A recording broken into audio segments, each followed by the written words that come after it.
हम मैथ के बारे में पढ़ रहे हैं और सबसे पहले मैथ में हम पढ़ेंगे प्राकृतिक संख्या। किसके बारे में पढ़ेंगे? प्राकृतिक संख्या। और प्राकृतिक संख्या को इंग्लिश में नेचुरल नंबर बोलते हैं। क्या बोलते हैं? Natural number. जिसको कि n से प्रदर्शित करते हैं। अगर तुमसे कोई पूछ लेगा कि बताओ प्राकृतिक संख्या किसे कहते हैं, इसका डेफिनेशन बताओ, तुम्हें बस इतना याद रखना है कि गिनती की संख्या को प्राकृतिक संख्या कहते हैं। समझे? तो गिनती कहाँ शुरू होता है बताओ जरा। गलत।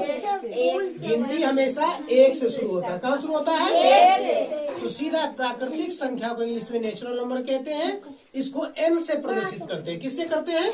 n से। देखो मैंने केवल n लिख दिया है। इसका मैं ये बताना चाह रहा हूँ कि इसको नेचुरल नंबर इंग्लिश में कहते हैं। तो प्राकृतिक संख्या गिनती की संख्या को प्राकृतिक संख्या कहते हैं। जैसे कि मान लीजिए 1, 2, 3 और भी हो सकते हैं।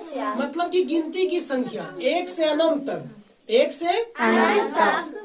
बताइए अनंत मतलब कभी गिनती कभी खत्म नहीं हो सकता। हमारी पूरी लाइफ हो जाएगा खत्म, लेकिन गिनती कभी खत्म नहीं। अरबों करोड़ों में चल जाता है, लेकिन गिनती कभी खत्म नहीं। तो प्राकृतिक संख्या गिनती की संख्या को कहते हैं। इतना याद रखना। और प्राकृतिक संख्या को n से प्रदर्शित करते हैं। ठीक है, नेचुरल नंबर। अब आगे समझिएगा, ये सभी बच्चों को आ गया ना समझ? अगर मैं टेस्ट लेता हूँ तुमको बोलूंगा प्राकृतिक संख्या के किसे कहते हैं, उदाहरण के साथ लिखिए। तुमको लिख देना है गिनती की संख्या को प्राकृतिक संख्या कहते हैं। जैसे 1, 2, 3, 4 इस तरह से उदाहरण तुम दे सकते हो। समझ में आया कि नहीं आया? सही बच्चे को टेस्ट में कर पाओगे ना? अगला देखिए पूर्ण संख्या के बारे में बोला गया है। तो इसको कैसे लिखोगे? लिखोगे शून्य से, शून्य मतलब जीरो से अनंत तक, जीरो से अनंत तक की संख्या को पूर्ण संख्या कहते हैं। पूर्ण संख्या को W से प्रदर्शित करते हैं। किससे करते हैं? W से प्रदर्शित करते हैं, जिसको इंग्लिश में होल नंबर कहते हैं। अभी देखिए प्राकृतिक संख्या में 1, 2 शुरू हुआ है, लेकिन जब हम पूर्ण संख्या लिखेंगे तो उसके साथ 0, 1, 2 सभी आ जाएंगे। मतलब पूर्ण संख्या हुआ ना, ये 0 से शुरू हो जाएगा। किससे शुरू होगा? अब पूर्ण संख्या को W से प्रदर्शित करते हैं। बताइए कौन कौन बच्चा को ये समझ में आ गया है? सभी बच्चे को आगे होंगे। तो अब देखिए यहाँ पर पूर्ण संख्या अगर तुमसे बोलेंगे, हम टेस्ट में लिखेंगे पूर्ण संख्या किसे कहते हैं, उदाहरण के साथ लिखिए। तो तुमको लिखना है शून्य से, क्या लिखोगे?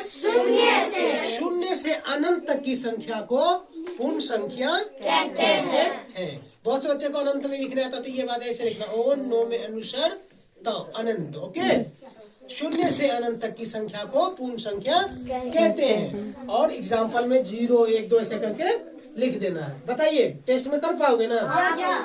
और इसको इंग्लिश में W से प्रदर्शित करते हैं। अब देखिए भाज्य संख्या को इंग्लिश में बोलते हैं कॉम्पोजिट नंबर। क्या बोलते हैं? अब देखिए भाज्य संख्या बहुत इंपॉर्टेंट चीज है, याद रखिएगा। भाज्य संख्या होता क्या है, ये मिटा दे बच्चे लोग। इसका तो काम नहीं है अभी, सब उतार लिए ना? कितने मिनट का हो गया है?